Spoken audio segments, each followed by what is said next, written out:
Olá! Criatividade, autonomia, aprender fora de salas de aula, respeitar o conhecimento e o ritmo de aprendizagem dos alunos são aspectos comuns em experiências consideradas inovadoras em educação. A socióloga Helena Singer vai mapear essas experiências no país e analisar o que pode ser multiplicado nas escolas de educação básica. Ela acabou de assumir essa tarefa no Ministério da Educação e vai conversar com a gente a respeito. Helena, um grande desafio, né? Você já pesquisa e trabalha com experiências consideradas inovadoras em educação há anos. E do que a gente está falando quando a gente fala em experiências inovadoras em educação? Olha, Renata, tem vários aspectos que é possível inovar na educação, né? Uma primeira questão que eu queria dizer é que, às vezes, a instituição educativa nem é uma escola. E é importante que o MEC e o Brasil reconheça que acontece educação também fora da escola, né? E acontece, às vezes, inovação fora da escola. Mas acontece muita inovação dentro da escola também. E a gente pode conhecer mais a esse respeito, não só o governo, como a sociedade brasileira. Tem inovação nesses aspectos que você falou, né? Na forma de organizar o conhecimento para motivar o aluno, o estudante, a participar do processo de conhecer, a estudar, a se interessar pelos assuntos, né? Então, inovação na forma de organizar a escola, de organizar o espaço da escola, né? Muitas vezes não precisa reproduzir o modelo da sala de aula, e que as pessoas estão juntas, às vezes porque têm a mesma idade, várias horas por dia, né?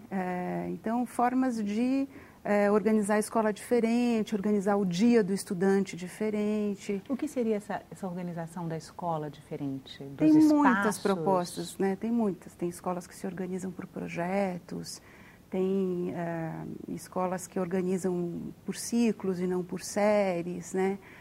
Que buscam Qual a engajar. diferença de ciclos e séries? Então, as séries seriam, como a maioria das escolas né? Que é pela idade, mais ou menos pela idade, cumprindo alguns pré-requisitos, você passa de ano, repete de ano, né?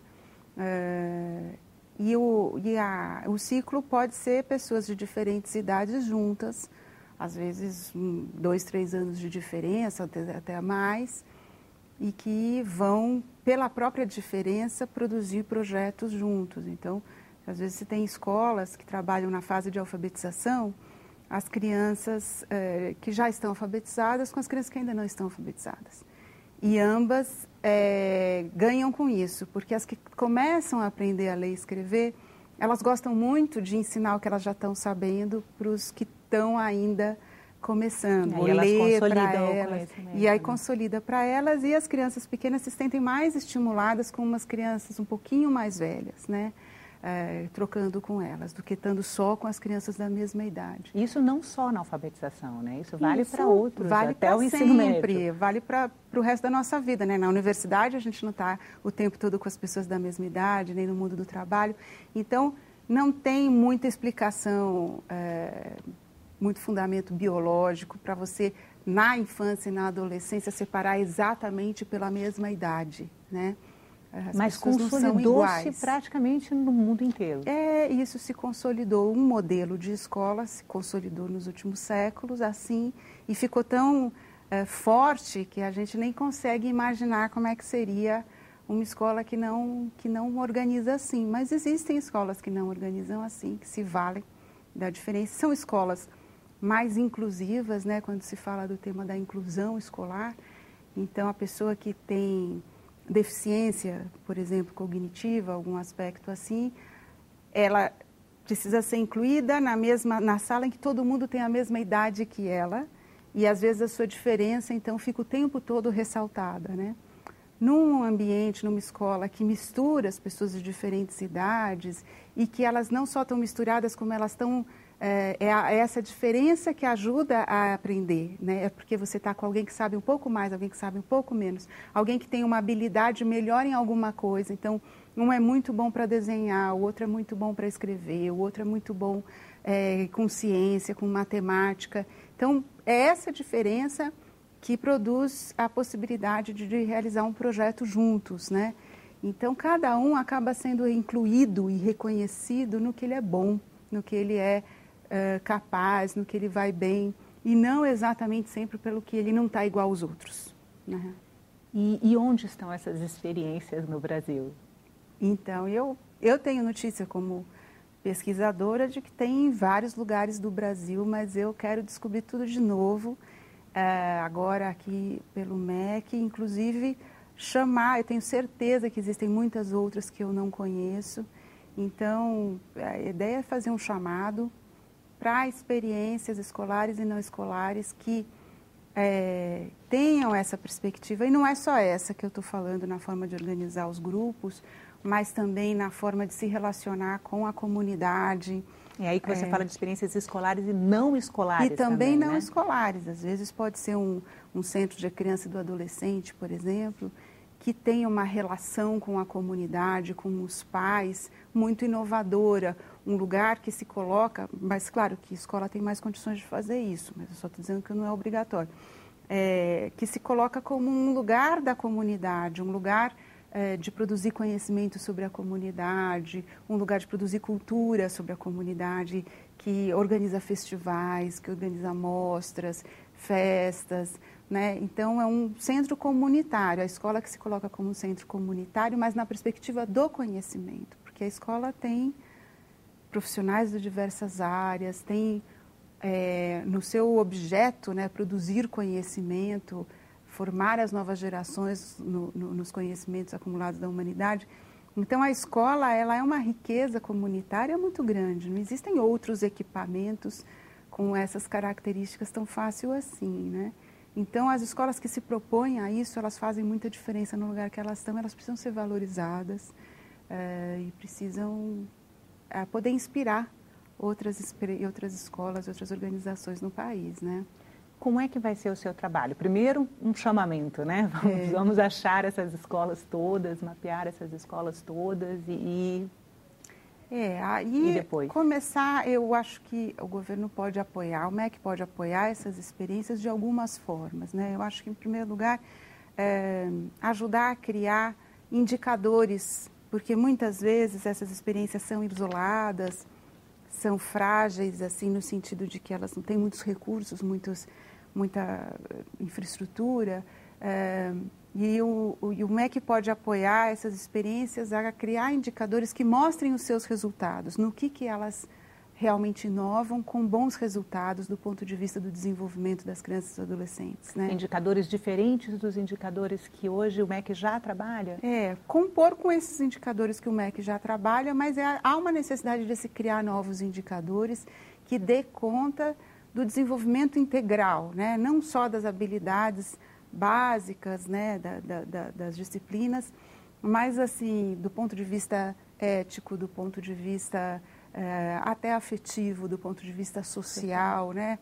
A instituição educativa tem que promover educação em todos esses aspectos. Essa é uma crítica que se faz aos atuais indicadores de educação básica, né? O IDEB, que é absolutamente o conteúdo que está ali, não as relações sociais, as interações, as competências que as crianças adquirem nas escolas, né? Os indicadores que compõem, né, o IDEB, eles falam de uma coisa muito importante que são os conteúdos, e o problema é quando a gente usa isso para falar do todo, né? Então, é muito importante garantir o aprendizado dos conteúdos, mas não é uma escola que garante bem o aprendizado dos conteúdos de português e matemática, que necessariamente ela produz uma excelente educação. Ela tem que produzir as outras coisas também. Então, é muito importante que existam esses indicadores para o Brasil todo, fez muita diferença, mas a gente precisa criar novos indicadores para realmente poder dizer uma escola que forma o ser humano do ponto de vista integral, em todos os seus aspectos, né? Então, com esses indicadores, acho que a gente consegue fortalecer essas escolas e não instituições educativas não escolares, inclusive fortalecê-las no diálogo com as instâncias às quais elas respondem, sejam as secretarias de educação, né, municipais ou estaduais. Muitas dessas escolas têm conflitos com as redes, né, municipais e estaduais, assim. Às vezes têm conflitos, às vezes elas não são vistas na sua especificidade, né? Uma escola que inova, ela precisa de uma equipe muito envolvida com a proposta, né? Porque ela tem que inventar as coisas, não é receber pronto e aplicar. E para inventar, você precisa ter um trabalho de equipe forte, você precisa ter uma equipe muito engajada e engajar os pais e os estudantes no processo. Então, às vezes, essa escola precisa ter um pouco mais de autonomia para, por exemplo, trabalhar a equipe, garantir espaços de troca, né, de formação, né, e tudo isso talvez o MEC possa apoiar, tanto a secretaria quanto a escola, a possibilitar isso, né? E uma outra forma que eu acho que a gente pode apoiar é envolvendo as universidades com essas escolas, né? Eu acho que as universidades têm muito interesse em ter campos, né, de formação dos seus estudantes de pedagogia, de licenciatura, que estão buscando a inovação, porque isso é o que se ensina na universidade, né? Então, possibilitar estágios, possibilitar pesquisadores que acompanhem essas escolas, tudo isso eu acho que o MEC pode ajudar, né? E o que você imagina nas experiências que você conhece que pode ser multiplicado? Olha, muita coisa, assim, porque na verdade, assim, a legislação, a Lei de Diretrizes e Bases da Educação, ela é muito aberta e ela propõe isso, né, que as escolas se organizem da forma que acharem mais interessante para garantir o seu projeto político-pedagógico. Cada escola pode criar o seu projeto político-pedagógico da forma que faz mais sentido para aquela comunidade de estudantes, professores e pais, né? Então, o que não tem muito é referência de coisas, de outras formas de organizar. Então, quando se organiza uma escola, se vai no comum, né, das séries, das disciplinas, divididas dos por anos, faixas etárias, disciplinas com aulas as aulas de 50 por minutos. disciplina em 50 minutos. Não é porque a lei não permite, ou porque é a referência que todo mundo tem. Então, eu acho que só conhecer outras referências, outras possibilidades, já vai ajudar não todas as escolas, porque não é obrigatório, mas os grupos que estão interessados em mudar e transformar, a saber como, por onde começa, né?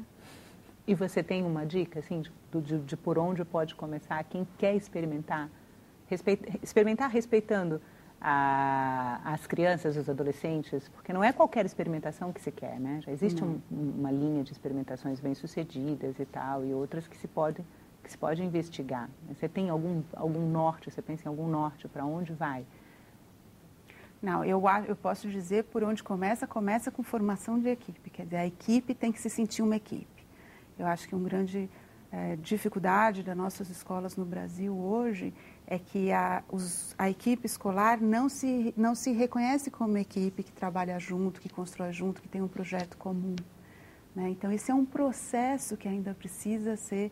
Os professores são professores das suas disciplinas, e eles dão aulas em várias escolas, e eles vão lá, dão a sua disciplina, dão a sua aula e vão embora. Eles não têm ali, às vezes, um lugar onde eles podem trocar com colegas, construir juntos e partir do zero. E sem isso, nada acontece. Do ponto de vista da inovação, da criação de um projeto pedagógico inovador, né? Então, é uma formação de equipe, é a coisa mais importante.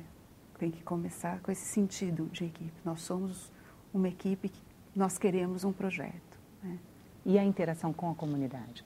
E aí, depois que essa equipe se entendeu, que é uma equipe que tem um projeto, que quer construir um projeto, aí tem que envolver o restante da equipe, porque os alunos, eles são parte da equipe da escola. A comunidade escolar é formada por alunos, professores, funcionários, né?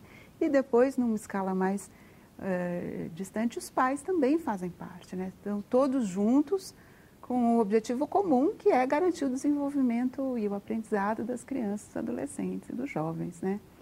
Então, às vezes, esse processo pode extrapolar a equipe e os pais, né? Sim. Chegar ao bairro, chegar à cidade, como que isso acontece? Então, essa é uma forma de inovar muito potente e que tem sido fortalecida por uma política